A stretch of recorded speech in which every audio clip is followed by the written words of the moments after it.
Hello everyone, welcome to Avi classes. My self Ranjit Kumar और आज हम डिस्कस करने वाले हैं क्लास 10 के मैथ का चैप्टर 5 का।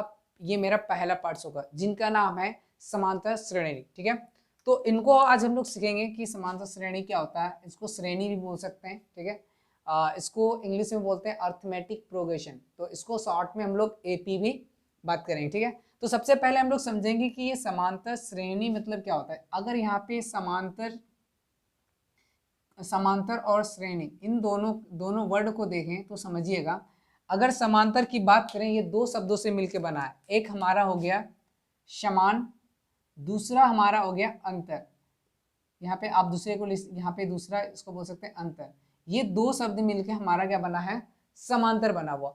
और श्रेणी मतलब बोल सकते हैं कि एक कोई लगातार संख्या, या तो सीरीज बोल सकते हैं, इंग्लिश में इसको हम लोग सीरीज बोलते हैं। ठीक है, तो अगर किसी भी श्रेणी का अगर सीरीज समान अंतर में होगा तो हम लोग क्या कहेंगे, इसको समांतर कहेंगे। इसको और इजी वे से हम लोग समझते हैं, जैसे कि मान लीजिए कि एग्जांपल से समझते हैं। हमारे पास मान लीजिए कि एक एग्जांपल लेते हैं, जैसे कि 1 2 3 4 5, इसको हम लोग बोलते हैं सीरीज। ठीक है, सिर्फ ये एक तरह का हमारा सीरीज है कि एक लगातार कोई संख्या चल रही है। ठीक है, लेकिन इसको हम लोग कह सकते हैं कि ये समांतर श्रेणी में है या नहीं। तो इसका समांतर श्रेणी में होने के लिए उसके लिए क्या होना होगा, इन सभी के बीच का जो अंतर होना चाहिए क्या होना चाहिए, समान होना चाहिए। इट मीन जैसे कि यहाँ पे 1 और 2, इन दोनों के बीच का अगर अंतर देखा जाए कितना है, 1 है। अगर 2 में आप 1 को माइनस करते हैं तो कितना होता है, 1 होता है। फिर आगे यही चीज रिपीट करना है। फिर 3 में क्या करना है, 2 को घटाएंगे, फिर देख सकते हैं इसका अंतर कितना आ रहा है, 1 आ रहा है। फिर आगे चलते हैं हम लोग 4 में क्या करेंगे, 3 को माइनस करेंगे, फिर इसका अंतर अगर देखें तो 1 हो रहा है। फिर 5 में अगर आप 4 को घटाएंगे तो क्या होगा, 1 हो रहा। हर एक अगले संख्या में से आपको क्या करना, पिछले संख्या को अगर माइनस करते हैं और सभी का अंतर, अगर यहाँ पे सभी का अंतर हमारा 1 आ रहा है, तो ये वाला जो सीरीज है, ये जो श्रेणी है, ये हमारा क्या है, एपी में होगा। इट मीन्स ये एपी में है, अदरवाइज ये एपी में नहीं होगा। क्लियर। एक और हम लोग समझते हैं, और एक और एग्जांपल से इनको देखिए।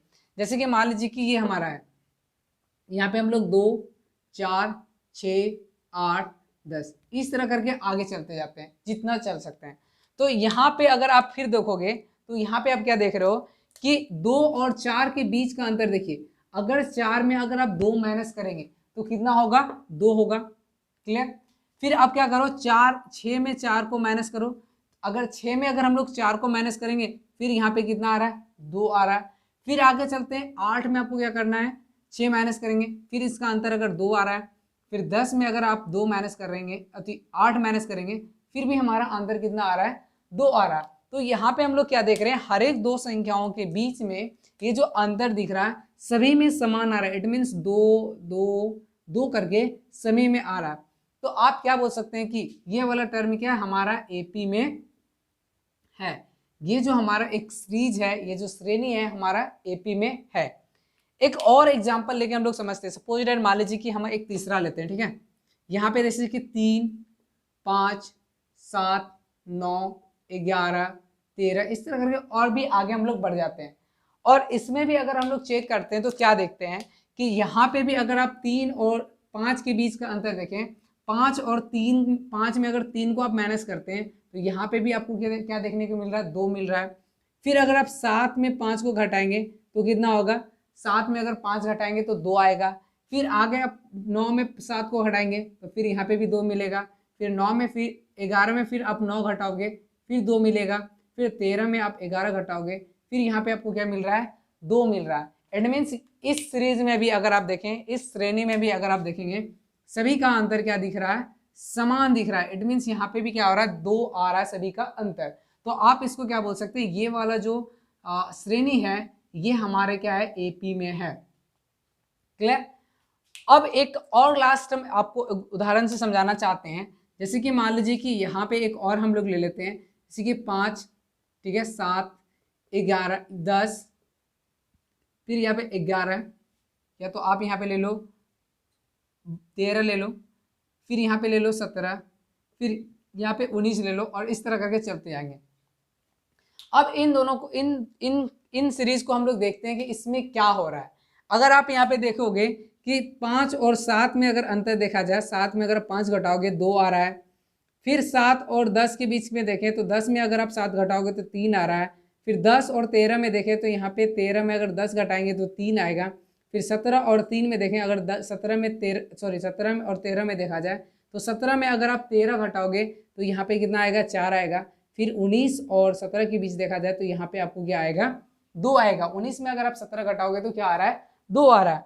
और अगर यहाँ पे आप देखें तो इन दो संख्याओं के बीच का अंतर 2 है, इसमें 3 आ रहा है, फिर इसमें 3 आ रहा है, फिर 4 आ रहा है और यहाँ पे 2 आ रहा है। यहाँ पे हम लोग क्या देख रहे हैं कि ये एक हमारा कोई सीरीज है, मतलब कोई भी एक श्रेणी है, लेकिन ये समांतर में नहीं है, क्योंकि यहाँ पे सभी इन दो संख्याओं के बीच का जो अंतर है समान में नहीं है। तो आप इसको क्या बोलेंगे, एपी में नहीं है। ठीक है, इसको एपी में नहीं है आप कहोगे।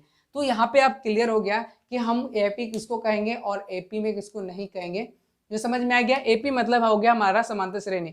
अगर मान लीजिए लगातार कोई भी संख्या दिया हुआ है और उसका अंतर अगर हमारा समान निकल रहा हर एक दो संख्याओं के बीच में, तो उसको हम लोग कहेंगे समांतर श्रेणी के अंतर आता है।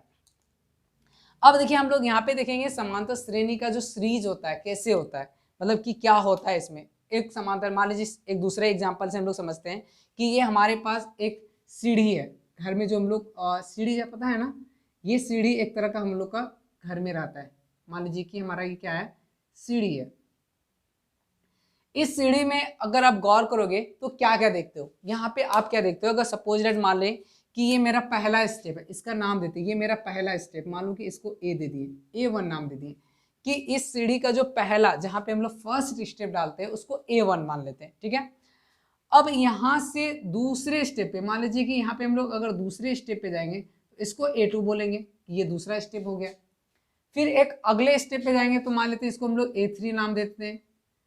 उसके बाद आगे जाएंगे तो A4 देते हैं। ठीक है, इस तरह का हम स्टेप दे दिए। ठीक है, लेकिन अगर आप देखें कि इन दोनों के बीच का अंतर, ये जो सीढ़ी है इन दोनों A2 और A1, इन दोनों के बीच में जो अंतर होगा, मतलब कि गैप होगा ना, हर एक में समान गैप देखने को मिलेगा, तभी इसको हम लोग कहते हैं इसको सीढ़ी बोलते हैं। ठीक है, तो आप यहाँ पे देख सकते हैं, मान लीजिए कि यहाँ से यहाँ तक इसका अंतर होगा, मान लो तो कि यहाँ पे D है, इन दोनों के बीच का अंतर मान लेते हैं D है, तो इसके बीच का अंतर है, तो यहाँ पे भी इसका अंतर क्या होगा, इसको हम दूसरे कलर से दिखाते हैं, इसका भी अंतर यहाँ से यहाँ तक क्या होगा, D होगा। फिर आगे जैसे जाओगे इसका भी अंतर क्या होगा, D होगा। मतलब अंतर डिफरेंट हम लोग बोल रहे हैं कि यहाँ पे यहाँ से यहाँ तक इसका अंतर क्या होगा, D हो रहा, मतलब कि इन सभी बीज का जो अंतर होगा समान होगा। अगर आपको जाना है दूसरे में तो क्या करना, पहले में आपको D जोड़ेंगे तब दूसरे में जाएंगे, फिर दूसरे से आपको तीसरे जाना है तो दूसरे में अगर फिर D जोड़ेंगे तो तीसरे में जाएंगे। क्लियर, तो इट मीन्स आप बोल सकते हैं कि पहले स्टेप ये वाला का नाम हम लोग मान लेते हैं क्या है, A है। इट मीन्स अगर हम लोग पहले स्टेप पे है, अगर हम लोग यहाँ पे पहले स्टेप पे है तो इसको हम लोग बोल दिए A हो गया। ठीक है, अगर आप दूसरे स्टेप पे जाते हो, A2 पे जाते हो, तो आपको क्या करना होगा, A में आपको ये वाला डिस्टेंस को ऐड करना होगा। इट मीन्स A प्लस क्या करना होगा, आपको D करना होगा, तब हम लोग दूसरे स्टेप पे आ जाएंगे। फिर इसी तरह अगर आप तीसरे स्टेप पे जाओगे, आप जब तीसरे स्टेप पे जाओगे तो दूसरे स्टेप में D को जोड़ना होगा। इट मीन्स A2 में आपको क्या करना होगा, D जोड़ना होगा। क्लियर, और यहाँ पे देखो कि A2 का जो वैल्यू है आपका यहाँ पे क्या है, A प्लस D है, तो इस जगह आप क्या कर सकते हो, A2 के जगह आप ये लिख सकते हो A प्लस D, और ये हमारा ऑलरेडी पहले से भी D है, तो आप यहाँ पे क्या देखते हो, A प्लस क्या हो गया, D, और D कितना हो गया, 2D हो गया। मतलब कि अगर हम लोग को तीसरा पद निकालना होगा तो A प्लस क्या होगा, 2D हो जाएगा। क्लियर है, तो ये था हमारा दूसरा पद हो गया। अब इसी तरह करके हम और भी आगे पद निकाल सकते हैं। ठीक है, यहाँ पे आप देख सकते हैं, अगर हमको A3 निकालना हो, अगर आप A3 निकालना, F3 तो निकाल लिए, अगर A4 निकालना हो तो आप क्या करोगे, A3 से F3 से आपको A4 में जाना है, तो A3 में क्या करेंगे, D फिर जोड़ेंगे, तो यहाँ पे लिखेंगे A3 प्लस क्या, D। क्लियर, अब A3 प्लस D करेंगे तो आप यहाँ पे देख सकते हो कि A3 का जो वैल्यू आप निकालें, क्या निकालें, A प्लस 2D, तो आप यहाँ पे क्या करोगे, A प्लस 2D लिखोगे, किसके बदले में, इसके बदले में, और ये D तो ऑलरेडी मेरे पास है ही, तो तो यहाँ पे हमारा क्या होगा a plus D 2d plus 1d कितना होगा 3d। तो आप यहाँ पे एक सीरीज निकाल लिए कि एपी का क्या सीरीज होगा, हम लोग यहाँ पे फाइंड कर लिए। कैसे, यहाँ से आप देखो कि कैसे हम लोग इसका फाइंड किए। जैसे कि हम लोग बोले पहला हमारा a1 हो गया, a1 के लिए हमारा हो गया a, a2 के लिए हम लोग निकालें a प्लस डी, यहाँ पे देख सकते हैं a2 के लिए a प्लस डी निकाले। फिर a3 की बात करें तो a प्लस हम लोग क्या निकालें 2d निकालें, ठीक है। यहाँ पे देख सकते हैं a3 के लिए a प्लस 2d निकालें, और फिर a4 के लिए हम लोग क्या निकालें a प्लस 3d। तो यहाँ पे क्या होगा a प्लस 3d।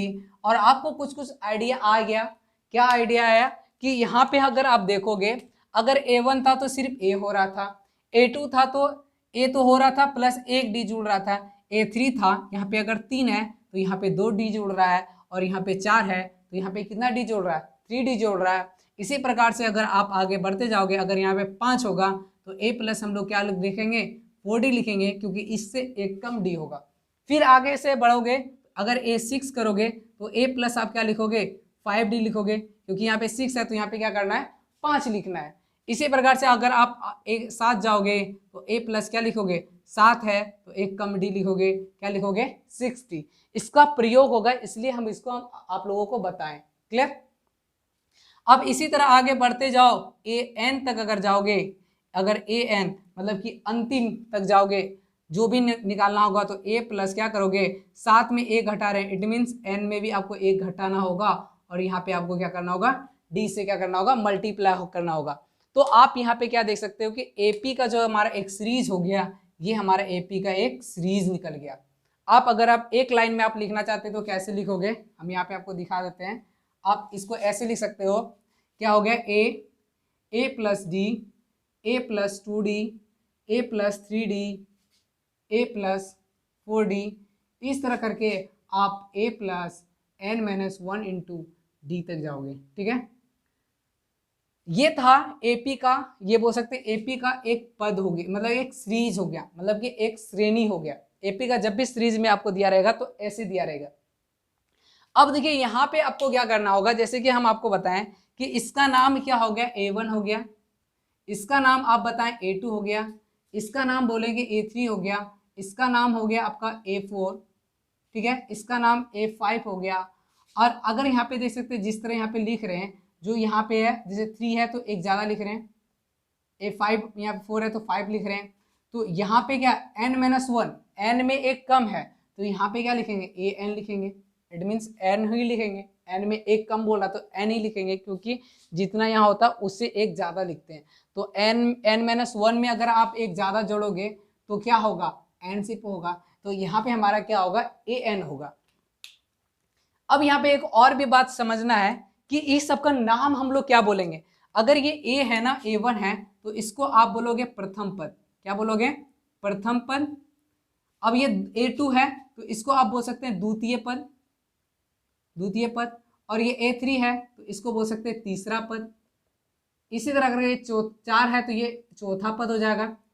पद मतलब हो गया मतलब कि उसका स्थान कितना है, ठीक है, पांचवा पद। और इसी तरह लास्ट है तो इसको हम लोग बोलेंगे अंतिम पद, an को हम लोग बोलेंगे अंतिम पद।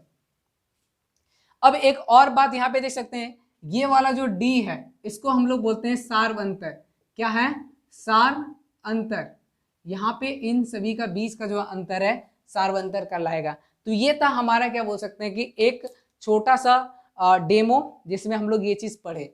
और भी आगे हम लोग अगले स्लाइड में चलते हैं और उसको ध्यान से देखते हैं। ठीक है, तो हम लोग पिछले स्लाइड में क्या सीखे, हम लोग ये सब सीखे कि प्रथम पद किसको कहते हैं, द्वितीय पद किसको कहते हैं, तृतीय पद किसको कहते हैं, ये सारी चीज को सीखे। जैसे कि यहाँ पे हम आपको दिखाएं कि a1 a plus D, a plus 2d, a plus 3d, a plus n minus D n minus 1 into D किसको कहते हैं, ये हम लोग पिछले स्लाइड में सीखे।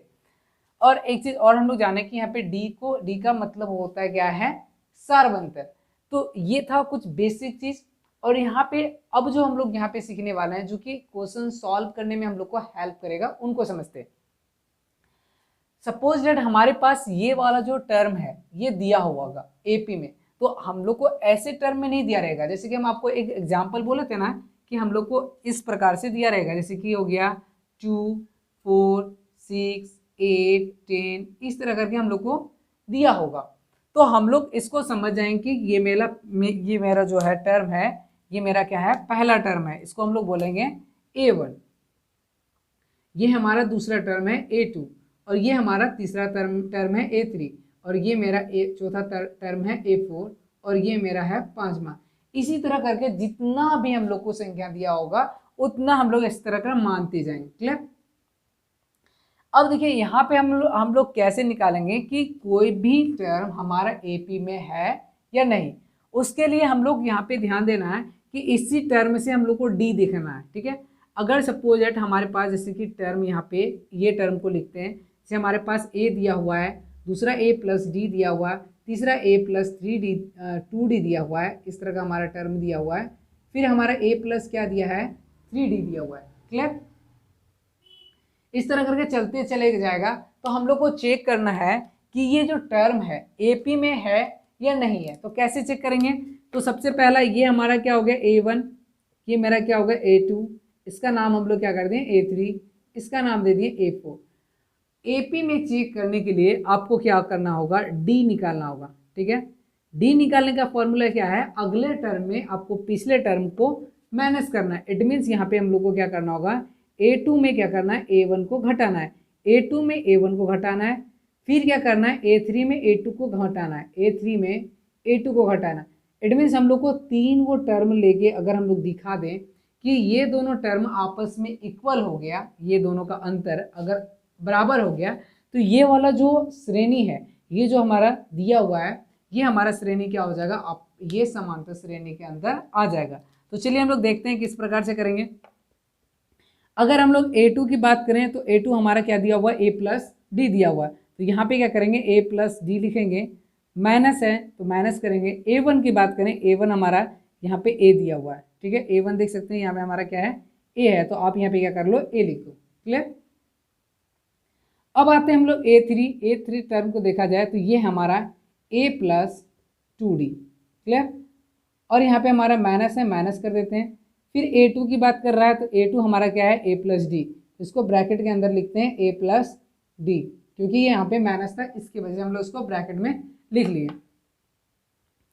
अब अगर यहाँ पे देखा जाए ये माइनस में A है और ये प्लस में है, ये दोनों आपस में क्या होगा, कैंसिल हो जाएगा। तो हमारे पास सिर्फ क्या बचा, यहाँ पे D बचा, इक्वल टू, अब यहाँ पे है A प्लस 2d। क्लियर? अब यहाँ पे आप ध्यान से देना कि ये वाला जो माइनस है, जैसे ही ब्रैकेट घटेगा, जो साइन प्लस है वो माइनस में हो जाएगा, जो माइनस में प्लस हो जाएगा। एक्चुअल में देखिए मेरा ये A जो है प्लस में था, ये माइनस हो जाएगा, और ये D मेरा प्लस में है तो ये भी हमारा क्या होगा, माइनस में हो जाएगा। क्लियर?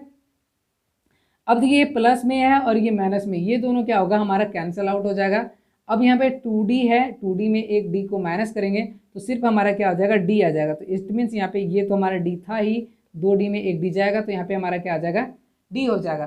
तो इट मीन्स आप यहाँ पे क्या देख सकते हैं, हमारा जो सारा अंतर दिख रहा है सब हमारा क्या है, d आ रहा है। इसमें सभी का अंतर क्या आ रहा है, d आ रहा है। तो इसका मतलब ये हमारा क्या AP में है। तो जब भी हमारे पास AP में चेक करने के लिए दिया जाए तो उसका फॉर्मूला है, जब AP जांच करने के लिए कहा जाए, जांच करने के लिए तो हम लोग को क्या करना होगा, सबसे पहले हम लोग को यहाँ पे देखना होगा, D निकालना होगा। इट मीन्स A2 माइनस क्या करना होगा, A1 करना होगा, और A3 माइनस A2 करना होगा। उसके बाद अगर ये दोनों समान आ जाएगा तो समझ जाइए ये AP में है, अगर समान में नहीं आया तो वो AP में नहीं है। तो यहाँ पे लिख सकते हैं, अगर समान आ गया, D का मान अगर समान आ गया, अगर D समान आ गया तो AP में है, अन्यथा AP में है। अगर समान नहीं आ गया तो AP में नहीं होगा। तो पहला पॉइंट ये हमारा हो गया, यहाँ पे आप इससे समझ सकते हो। दूसरा पॉइंट क्या है कि अगर हमारे पास ये टर्म दिया हुआ है, ठीक है, ये हमारा दिया हुआ, इसका हम लोग को बोल सकता है, कोई भी पद निकालने के लिए बोला जाए, अगर हमारे पास A दिया हुआ है और A और D दिया हो तो हम लोग को कोई भी पद निकालना है तो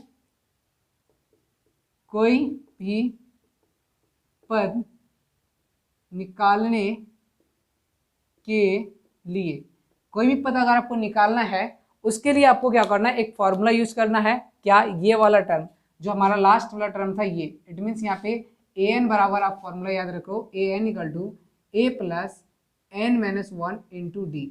ये हमारा क्या हो गया, फॉर्मूला हो गया। और यहाँ पे याद रखिएगा ये जो एन हमारा जो डिनोट करता है, एन हो गया है पदों की संख्या। एन क्या हो गया, पदों की संख्या। जितने पद के लिए बोला जाए उतना पद निकालना है। तो ए और ए हमारा हो गया प्रथम पद, फिर से हम आपको बताते हैं, ए मेरा प्रथम पद हो गया। और डी की बात करें तो डी हमारा क्या हो गया, सार अंतर। क्लियर? सपोज दैट मान लो कि हमारे पास अगर हम लोग को एक क्वेश्चन से हम लोग देखते हैं कि अगर हमारे पास a इक्वल टू 5 दिया हुआ है और d इक्वल टू हमारे पास 2 दिया है और बोल दिया A N equal to A7 equal to what. यहाँ पे क्या बोल रहा है, A7 का वैल्यू निकालना है। तो आप कैसे निकालोगे? सिंपल सा, आप यहाँ पे देख लो कि हमारे पास क्या बोल रहा है, A7 निकालने के लिए बोल रहा है ना, A7 इक्वल टू व्हाट। तो आप यहाँ पे देख सकते हो कि यहाँ पे A7 मतलब यहाँ पे n दिया हुआ है, तो ये वाला फॉर्मूला से हम लोग जानते हैं ए एन इक्वल टू क्या होगा, a plus N minus one into D. ये फार्मूला होता है। अब देखिए n के जगह हम लोग को क्या कर रहा है, यहाँ पे 7 पुट करने बोला है। तो n के जगह यहाँ पे 7 पुट करेंगे, जहाँ जहाँ n है वहाँ पे 7 पुट करो। a प्लस यहाँ पे क्या करेंगे 7 माइनस वन इंटू क्या कर देंगे d। अब देखिए यहाँ पे a क्या हो गया 7 इक्वल टू, अब देखिए a का वैल्यू हम लोग को यहाँ पे फाइंड है कितना 5, तो यहाँ पे 5 कर दो और 7 में एक जाएगा कितना होगा 6 होगा। और d हम लोग को यहाँ पे दिया और d का वैल्यू हम लोग को कितना दिया है 2, तो यहाँ पे 2 कर देना है। और यहाँ पे हमारा क्या होगा A7 इक्वल टू 5, पहले इन दोनों को मल्टीप्लाई करेंगे तो 6 दूना कितना होगा 12। और यहाँ पे आप लिख सकते हैं A7 इक्वल टू क्या होगा 5 और 12 कितना हो जाएगा 17। तो A7 इक्वल टू हमारा क्या हो गया 17 हो गया। तो ये कुछ था हमारा बेसिक फंडामेंटल इसका, इस चैप्टर का, जो कि हम लोग को समझना था। उसके बाद हम लोग जो नेक्स्ट पार्ट लेके आएंगे, सेकेंड पार्ट, उसमें डिस्कस करेंगे हमारे जो एक्सरसाइज के क्वेश्चन है और साथ में जो एग्जाम्पल में दिया है उनको डिस्कस करेंगे। तो अगर ये सारी चीज़ आपको समझ में आ गया तो वीडियो को लाइक कर दीजिएगा और साथ ही बहुत सारे वीडियो हमारे चैनल पे अपलोडेड है, उसको देखिएगा। तब तक के लिए